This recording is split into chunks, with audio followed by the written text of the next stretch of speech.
겠습니다. 제가 먼저 읽겠습니다. 모세가 이스라엘 자손에게 이르되 볼지어다 여호와께서 유다 집파 훌의 손자요 우리의 아들인 부살레를 지명하여 부르시고 하나님의 영을 그에게 충만하게 하여 지혜와 총명과 지식으로 여러 가지 일을 하게 하시되 금과 은과 노소로 제작하는 기술을 고안하게 하시며 보석을 깎아 물리며 나무를 새기는 여러 가지 정교한 일을 하게 하셨고 또 그와 단지파 아히사막의 아들 오홀리압을 감동시키사 가르치게 하시며 지혜로운 마음을 그들에게 충만하게 하사 여러 가지 일을 하게 하시되 조각하는 일과 세공하는 일과 청색, 자색, 홍색 실과 가는 배실로 수놓는 일과 짜는 일과 그 외에 여러 가지 일을 하게 하시고 정교한 일을 고안하게 하셨느니라. 부살렐과 오홀리압과 및 마음이 지혜로운 사람 곧 여호와께서 지혜와 총명을 부으사 성소에 설 모든 일을 할 줄 알게 하신 자들을 모두 여호와께서 명령하신 대로 할 것이니라.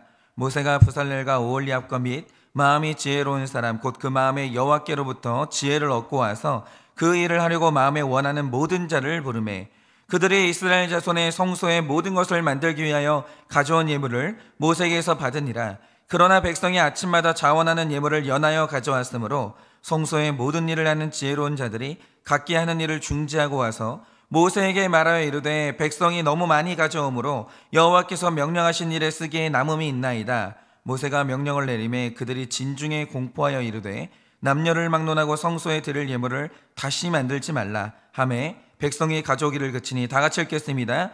있는 재료가 모든 일을 하기에 넉넉하여 남음이 있었더라. 아멘. 기도하겠습니다. 하나님, 오늘도 하나님께서 우리를 하나님이 거하시는 귀한 성전을 만들기 위하여서 오늘도 하나님께서 이 말씀을 주십니다. 그렇습니다. 주님, 오늘 우리가 우리의 내면 세계를 우리의 삶을 성전으로 만들기 위하여서 여러 가지 할 일이 있을 것인데 오늘도 이 마음을 성전으로 만들기 위해서 배워야 될 것들을 배우겠습니다. 주님, 오늘도 말씀하시면 잘 배우겠사오니 말씀하여 주시옵소서. 예수님의 이름으로 기도드립니다. 아멘. 네, 우리가 지금 계속해서 성막이 완성되는 과정을 보고 있는데요, 우리가 어제까지 봤던 말씀은 이렇습니다. 일단 모세가 시내산에 올라가서 무려 40일 동안 하나님의 말씀을 들은 끝에 설계도를 얻게 됐습니다.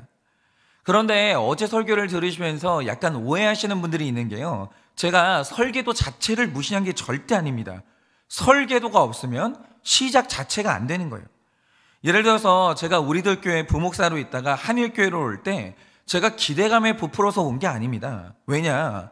저는 개척교회 목사의 아들로 살아봤기 때문에 담임 목사가 된다는 게 얼마나 힘든 일인지를 저는 아는 사람이에요.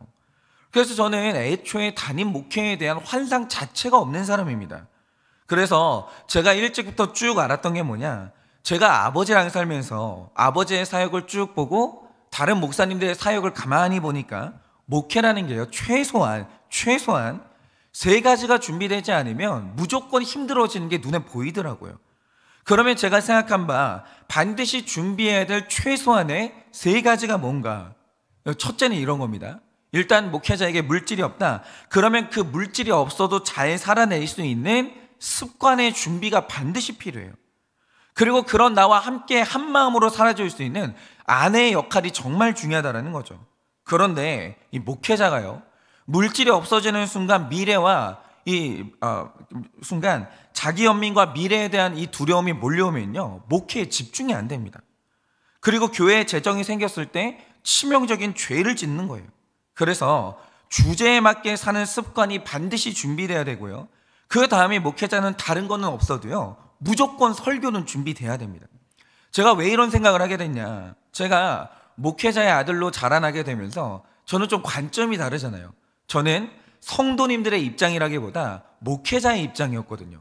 그러니까 예배가 끝난 다음에 날마다 성도님들의 얼굴을 쳐다보는 거예요. 오늘은 성도님들 표정이 어떻나. 그런데 신앙생활 하다 보니까 성도님들의 얼굴에 행복과 만족이 가득한 날들이 있어요. 그런 날이 있습니다. 그런데 그런 날들은 언제나 이유가 똑같았어요. 그게 뭐냐, 여러분, 성도님들은요, 성전을 건축한다고 행복한 게 아니고요, 맛있는 걸 먹는다고 행복한 게 아니에요.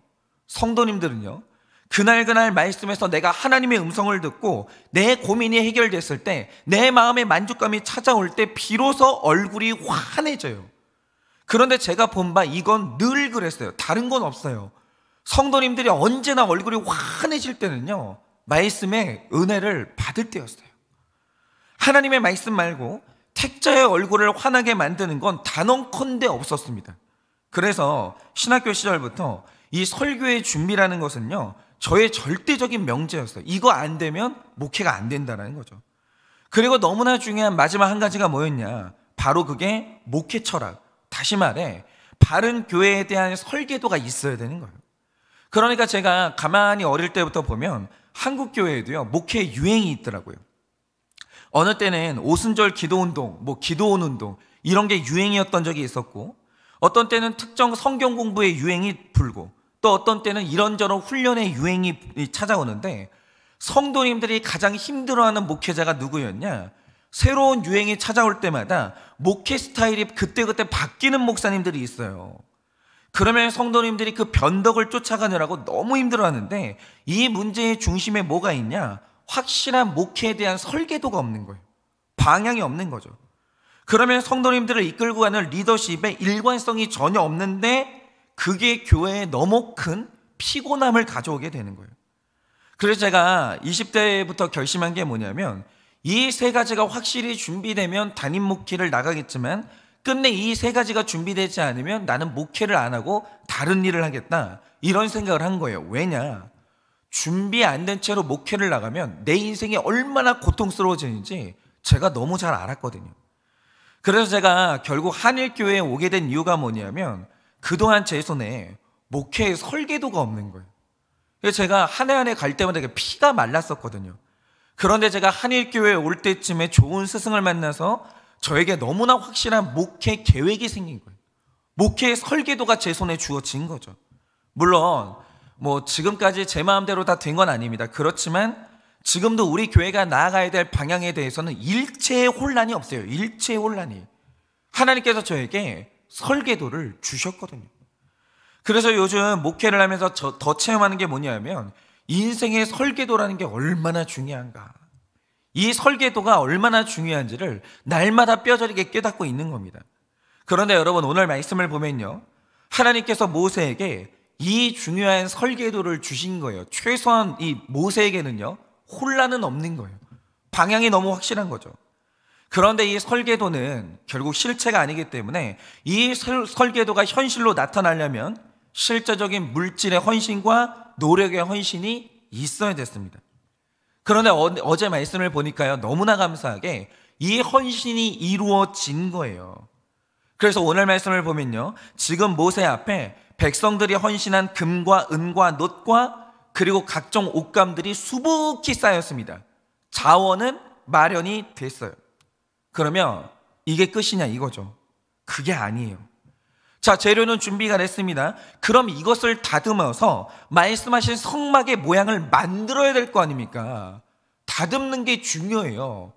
여러분, 세상에 어떤 돌덩이가 딱 있다고 하죠. 그럼 그 돌덩이를 돈 주고 사는 사람이 누가 있어요? 여러분, 돌덩이가 예술 작품이 된다라고 할 때 다듬어야 될 거 아닙니까? 돌이 있다고 다 된 게 아니에요. 다듬는 사람도 있어야 되는 거죠. 마찬가지로 우리가 걸어다니는 성전이 되는 데 있어서 우리 자신을 하나님께 드린다고 해서 끝이 아니에요.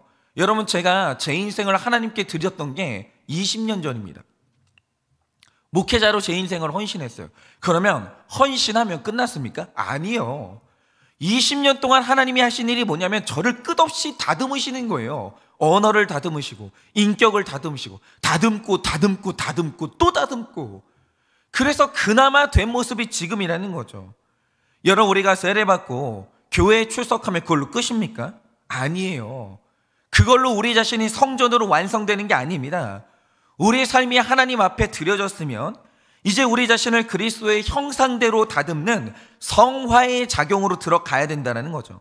그런데 오늘 말씀을 보니까 주어진 재료를 잘 다듬어서 마침내 거룩하고 아름다운 성막을 완성할 2명의 일꾼을 하나님이 보내주시는 거예요. 할렐루야죠. 여러분, 언제나 하나님께 바쳐진 것들은요, 이렇게 준비가 되는 거예요. 하나님께 드리기만 하면 이제 하나님께서 다듬으시는 작업을 시작하시는 거예요. 그러니 오늘은 말씀을 보면서 우리의 자신을 다듬어서 성화가 된다는 게 뭔지 오늘 우리가 그것을 좀 묵상해 보려고 합니다. 자, 먼저 우리가 30절에 등장하는 이 브살렐이라는 사람을 봐야 되는데요.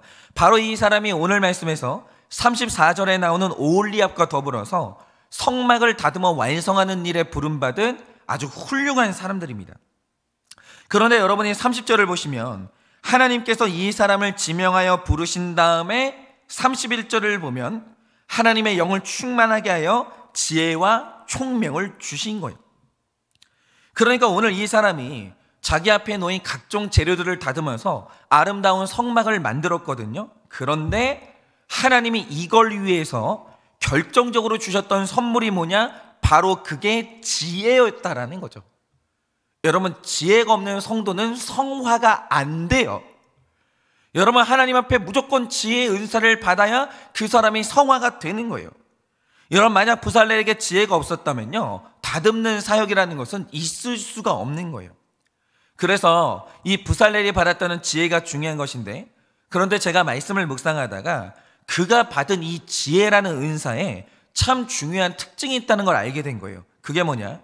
오늘 말씀에 이 기록된 지혜의 히브리어가 호크마라는 단어인데, 중요한 건 이 단어 안에는 선악의 구분이 없다라는 거예요.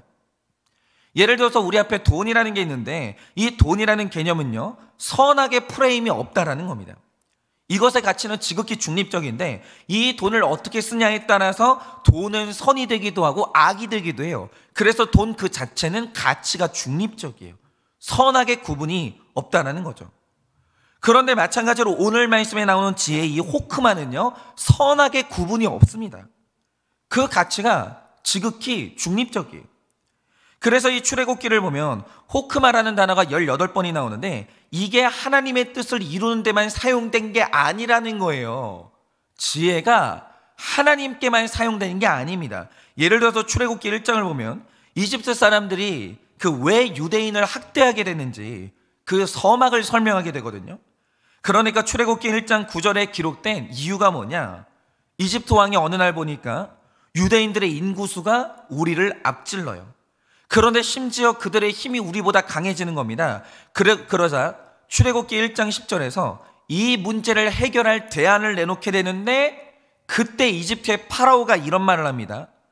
자, 우리가 그들에게 대하여 지혜롭게 하자. 두렵건대 그들이 더 많게 되면 전쟁이 일어날 때 우리 대적과 합하여 우리와 싸우고 이 땅에서 나갈까 하노라 하고라고 합니다. 여러분, 뭐죠?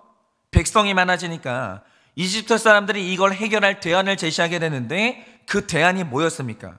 첫째로 그들에게 무거운 짐을 지워서 괴롭게 한 다음에 딴 생각을 못하게 하는 거예요. 한마디로 학대를 하는 거죠. 무섭게 학대를 합니다. 그리고 그 다음 방법이 끔찍한데, 만약 이 유대인의 집에 사내 아이가 태어나면 그 자리에서 죽이라는 거예요.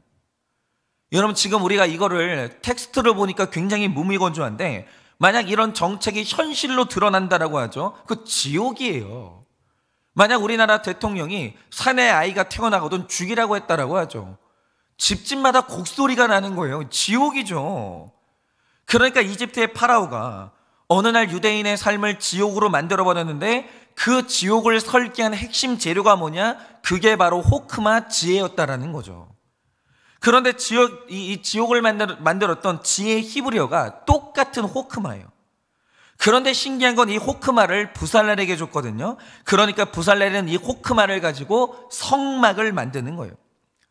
그러니까 이게 정말 중요한 게요, 지금 러시아의 푸틴을 보면 전쟁이 꼬이기 시작하면서 점점 궁지에 몰리고 있거든요. 그러면 이제 그 사람의 이제 마음이 지옥이고, 전쟁을 하는 그 지역이 쑥대밭이 되면서 지금 지옥이 됐잖아요. 그런데 푸틴의 마음을 지옥으로 불러온 이 핵심이 뭡니까? 그가 머리 쓰다가 이렇게 된 거예요. 어떻게 하면 크림반도를 먹어볼까? 머리 쓰다가 이렇게 됐다는 거예요. 여러분, 하나님이 우리에게 주신 호크마를 이런 식으로 쓰면요, 호크마가 지옥으로 만들기도 하는 거예요. 그런데 제가 월요일에 한 지체에 전화를 받았는데, 이 지체가 최근에 어떤 깨달음을 얻었다는 거예요. 그러면서 저와 꼭 나누고 싶다고 하면서 저한테 전화를 한 겁니다. 그래서 제가 그 지체의 깨달음을 듣는데, 이 말씀이 이 자매의 인생을 얼마나 정확하게 해석을 했는지, 이 자매를 30년 동안 괴롭혔던 상처가 말씀의 깨달음으로 말미암아 엄청나게 해결이 된 거예요. 엄청나게. 그러니까 자기 인생이 다시 시작됐다고 할 정도로 엄청난 깨달음을 얻은 거예요. 그러니까 이 자매의 목소리가 얼마나 기쁜지 너무 감사한 거예요. 그런데 이 자매의 인생의 상처를 치유하고 천국을 불러온 그 깨달음이 뭐냐? 그게 바로 호크마라는 거죠. 말씀을 읽을 때 머리를 쓰니까, 말씀을 읽을 때 띵크를 하니까 여러분, 이 말씀이 우리 삶을 해석을 하는 거예요. 여러분, 말씀은요 감정으로 읽는 게 아닙니다. 말씀을 읽을 때는 띵크, 머리를 쓰는 거예요. 왜 머리 안 씁니까? 왜 머리를 안 쓰냐고요? 자꾸 가슴으로 느끼기만 하냐고요. 여러분, 언제나 말씀 묵상의 가장 좋은 이 과정이 뭐냐? 말씀을 읽을 때는 띵크를 하고 그 띵크가 가슴으로 내려와야 되는 거예요. 그러면 삶이 변화되고 천국이 임하는 겁니다. 여러분, 이렇게 말씀 앞에서 호크마를 쓰면 그게 바로 천국을 불러오는 거죠. 그런데 오늘 말씀의 부살렐은요, 이 같은 호크마를 가지고 재료를 다듬어서 그가 성막을 만들었다라는 거예요. 어떤 사람은 호크마를 써가지고 지옥을 만드는데 어떤 사람은 호크마를 가지고 성막을 만든다, 이겁니다. 그러면 무언가가 부살렐의 지혜를 거룩하게 다듬었다라는 뜻인데, 그러면 부살렐의 호크마를 거룩하게 다듬은 결정적인 조건이 뭐냐라는 겁니다. 오늘 우리가 이것을 좀 보려고 하는데요, 여러분이 오늘 말씀 30절을 보시면 굉장히 이게 부살렐과 이 관련해서 아주 중요한 정보가 나오는데, 30절을 보시면요, 부살렐을 소개하면서 그 집안의 내력을 소개하거든요. 뭐라고 소개합니까? 부살렐이 유다 지파 훌의 손자라는 거예요.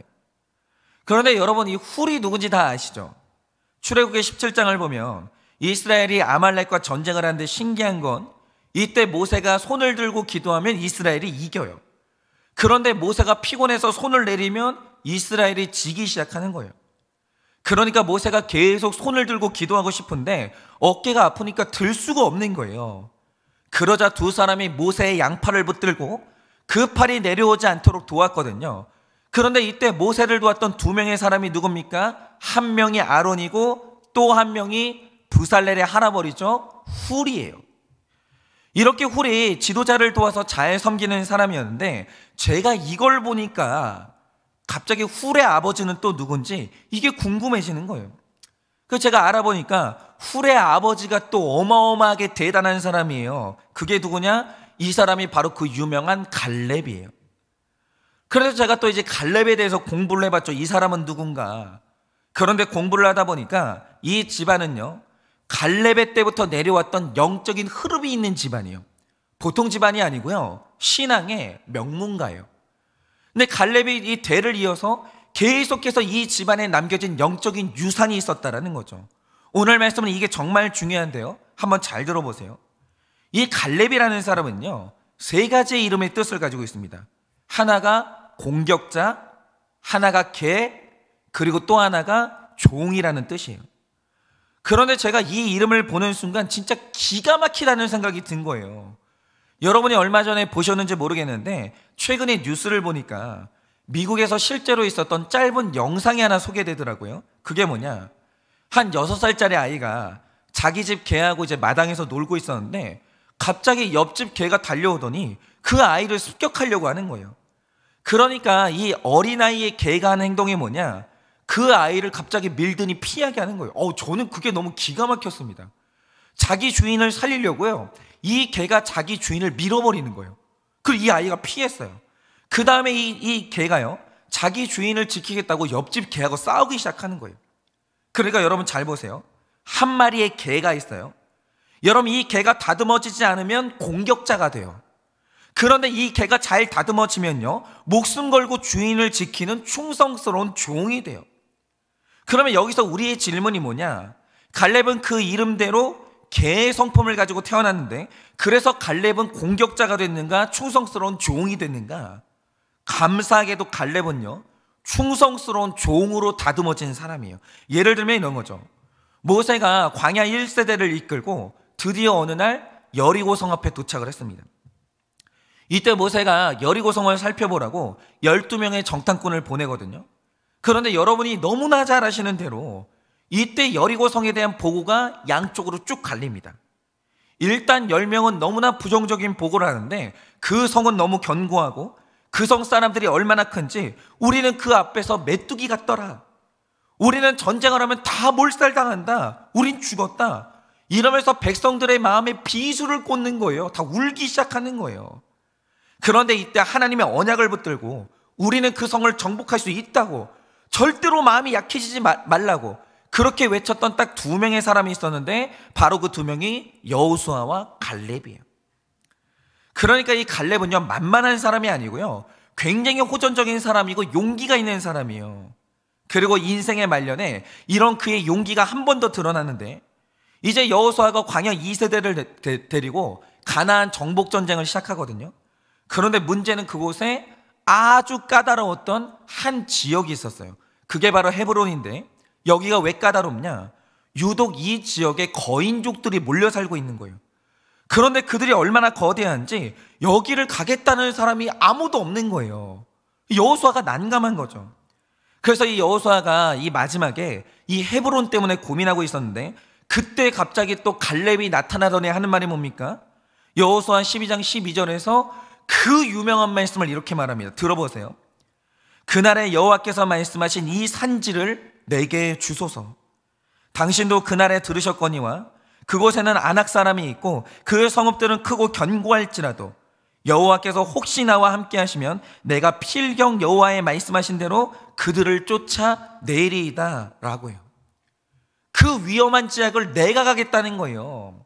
그러니까 6.25 때 그 백마산 고지 있잖아요. 거기를 내가 가겠다라는 거죠. 그런데 이 말을 한 당시에 갈렙의 나이가 무려 85세였어요. 그런데 제일 힘든 자리, 당신이 처리하지 못하는 그 고민되는 자리 내가 가겠다는 거예요. 내가 처리하겠다는 거죠. 그러니까 이 갈렙이요, 굉장히 호전적인 사람이고 만만한 사람이 아니에요. 그래서 만약에 이 사람이 다듬어지지 않았으면 여호수아의 종이 아니라 여호수아의 라이벌이 됐을 것이고 여호수아를 공격하는 사람이 됐을 거예요. 그런데 너무나 신기한 게 뭐냐, 갈렙이 여호수아만큼이나 잘난 사람이고 힘 있는 사람인데 모세가 후계자를 결정하던 날 여호수아와 갈렙 둘 중에 고민하다가 결국 여호수아를 후계자로 선택하거든요. 그런데 여기에서 신기한 게 뭐냐, 그 순간 성경에서 갈렙의 이름이 사라져요. 그런데 사라진 이유가 뭐냐, 성경을 보니까 갈렙은요 늘 여호수아 옆에 있었어요. 어디 간 게 아닙니다. 그런데 여호수아가 지도자가 되는 순간 갈렙이 질서에 순종하면서 뒤로 완전히 빠지는 거예요. 그 다음부터 나서지를 않습니다. 2인자의 자리로 쑥 빠지고 여호수아가 힘든 일이 있을 때마다 그때만 충성하면서 등장을 하는 거예요. 그런데 이게 또 얼마나 충성스러운지, 가만히 보고 있다가 여호수아가 처리하기 힘든 일이 있다? 그러면 자기가 해결하겠다고 그때만 나서는 거예요. 그런데 이때도요, 여호수아가 허락하면 그때는 앞으로 나가지, 허락하지 않으면 아무것도 안 하는 겁니다. 그러니까 여러분 보세요. 이 갈렙이라는 사람이 개의 성품을 가지고 태어나는데 다행히 이 개가 공격자가 된 게 아니라 주인에게 충성하는 종으로 다듬어졌다는 거죠.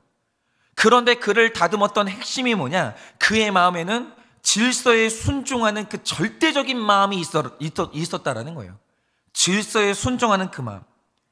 그런데 이 갈렙이요, 조상 때부터 질서에 대한 순종을 가리키니까 이게 이 집안의 내력이 됐는데, 아까 들으신 대로 훌은 자기 아버지처럼 지도자를 도와서 민족의 승리를 이끌어냈거든요. 그럼 보세요. 모세가 이 아말렉하고 전쟁을 할 때 혼자 손들고 기도해서 전쟁을 이긴 게 아니에요. 아론과 훌이 양쪽 팔을 붙들고 같이 승리했거든요. 그러니까 아론과 훌에게도요, 이 승리의 지분이 있는 거예요. 너만 고생했냐? 나도 고생했다. 나 없었으면 너는 아무것도 아니야. 충분히 이럴 수 있거든요. 그래서 이때 아론은요, 자기 지분을 요구했어요. 너만 선지자냐? 나도 선지자다. 왜 너만 지도자가 되냐? 나도 지도자가 좀 되어보자. 그러면서 아론이 어느 날 반란을 일으켰다는 거죠. 그런데 성경을 보면요, 또 한쪽 팔을 훌이 붙들었거든요. 그런데 이 훌이 자기 지분을 요구하거나 모세에게 이 반항했다는 기록이 전혀 없어요. 그냥 훌은요, 지도자의 옆에 있다가 그를 도울 때만 나타나는데 오늘도 말씀을 보세요.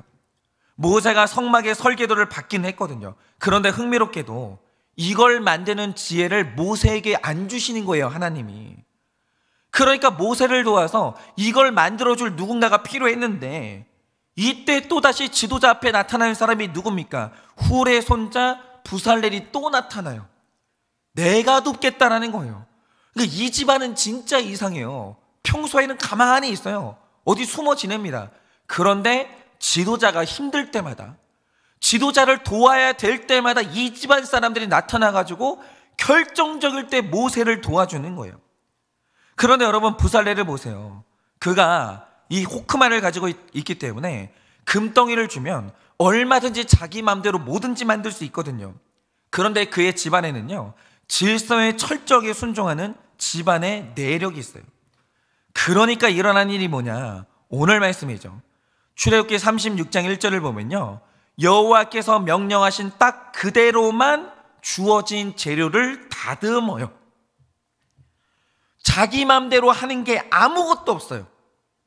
언제나 여호와께서 명령하신 딱 그대로만 모든 것을 다듬는 거예요.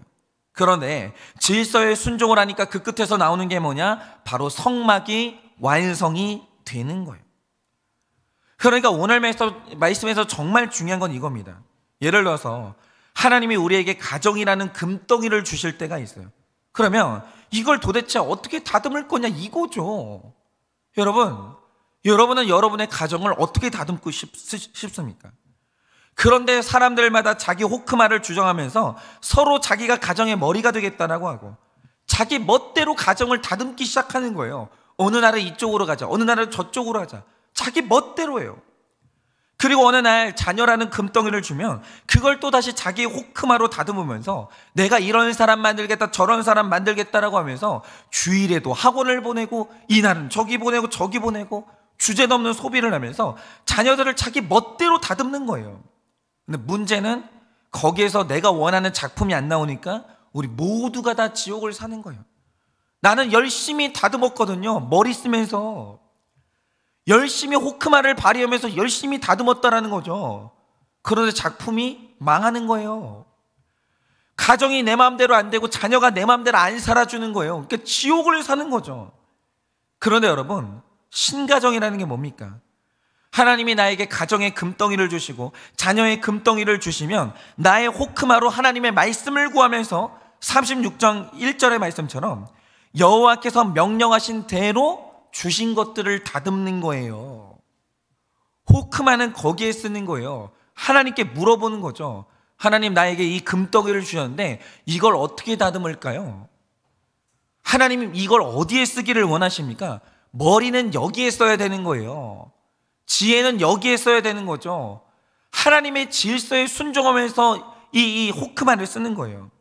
그런데 이렇게 하나님의 질서 안에서 자기의 호크마를 쓰면 거기에서 갈렙과 훌과 부살레 같은 자녀가 나오고 바로 그 가정이 성막으로 다듬어지는 거예요. 여러분, 질서가 얼마나 중요한지 모릅니다. 질서 없는 호크마는요, 정말 이 인생을 망쳐버리는 거예요. 그런데 이 호크마를 질서 안에서 쓰면 비로소 귀한 자녀가 나오고 귀한 성막이 나오는 거예요. 여러분, 성막이 된다는 건요, 질서에 순종해서 나오는 것이지 질서가 없는 곳에서 성막이 나올 수가 없다라는 거예요. 그래서 내 가정의 성막이 아니라 지옥이 됐다면 가장 먼저 내 인생을 살펴봐야 돼요. 우리 모두가 다 호크마 있거든요. 지혜가 있습니다. 그런데 그걸 말씀을 아는데 쓰셨습니까? 질서 안에서 쓰셨습니까? 내가 질서에 순종하고 있는지 그걸 먼저 점검을 해야 돼요. 그런데 점검을 하면요, 언제나 똑같은 게 지옥이 되는 가정에는요, 지혜는 있어요. 질서가 없습니다. 반드시 그래요. 여러분, 언제나 문제가 생기는 가정의 사람들은요, 다 똑똑해요. 자기 견해가 있습니다. 호크마가 없는 집이 어디 있어요? 근데 문제가 뭐냐? 질서가 없어요. 그게 문제인 겁니다. 그래서 모든 문제를 해결하는 시작은요, 질서에 다시 순종하는 것, 질서를 지키는 것, 여기에서부터 시작이 된다는 거예요. 그런데 질서에 순종하면 성막이 지어지는 것이고 개의 성품을 가진 내 자녀가, 내가 공격자가 되는 게 아니라 충성스러운 종으로 다듬어지는 거예요. 그러니 오늘 하루 말씀의 질서, 공동체의 질서에 순종하세요. 내 호크마를 하나님의 말씀에서 질서를 캐내는데 거기에 쓰세요. 그래서 지옥이 아니라 이 성막을 완성하는 하루 되시기를 예수님의 이름으로 축원합니다. 오늘 수요일이니까 적용 질문 드립니다. 하나님이 주신 호크마를 어디에 가장 많이 쓰고 있습니까? 이 말을 좀 쉽게 하자면 지금 어디에 그렇게 머리를 쓰고 계세요? 뭐에 그렇게 머리를 쓰십니까? 하나님이 주신 호크마를 어디에 가장 많이 쓰고 있습니까? 어디에다가 머리를 쓰고 있습니까? 나는 공격자입니까? 충성스러운 종입니까? 나는 공격자입니까? 충성스러운 종입니까? 만약 공격자가 됐다면 이유가 무엇이고 종이 되었다면 이유가 무엇입니까? 만약 공격자가 되었다면 이유가 무엇이고 종이 되었다면 이유가 무엇입니까? 질서에 대한 순종이 잘 되십니까? 질서에 대한 순종이 잘 되십니까? 질서 안에서 다듬어야 할 나의 성품은 무엇입니까? 질서 안에서 잘 다듬어야 할 나의 성품은 무엇입니까? 이 시간에 제가 기도하고 축도함으로 마치겠습니다. 기도하겠습니다. 하나님, 오늘도 하나님께서 우리에게 지혜도 주시고 우리에게 인생의 재료도 주셨습니다. 하나님께서 우리에게 잘 다듬으라고 가정도 주셨고 자녀도 주셨고 직장도 주셨고 나 자신도 허락하셨습니다. 그런데 주님, 우리가 말씀 안에 있지 아니하고 질서 안에 있지 아니하니 내 멋대로 가정을 다듬고 내 멋대로 내 인생과 내 자녀를 다듬다가 우리가 우상을 만들고 우리가 마침내는 지옥을 만들었습니다.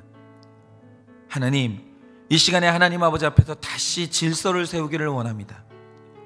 나의 지혜를 가지고 하나님의 말씀 앞에 내 인생을 물어보고 하나님 어떻게 다듬을까요? 끝없이 물어보면서 주님의 뜻대로만 내 인생과 내 자녀와 내 가정을 다듬기를 원합니다. 주여, 우리에게 질서에 순종하는 마음을 허락하여 주사 공격자가 아니라 충성스러운 종이 되게 하여 주시고, 그래서 우리 인생의 아름다운 성전을 만들 수 있는 우리가 될 수 있도록 주님이 은혜를 허락하여 주시옵소서.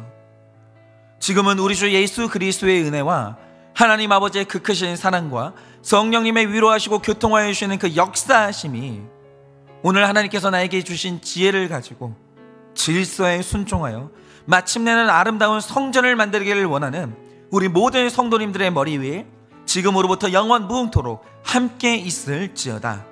아멘.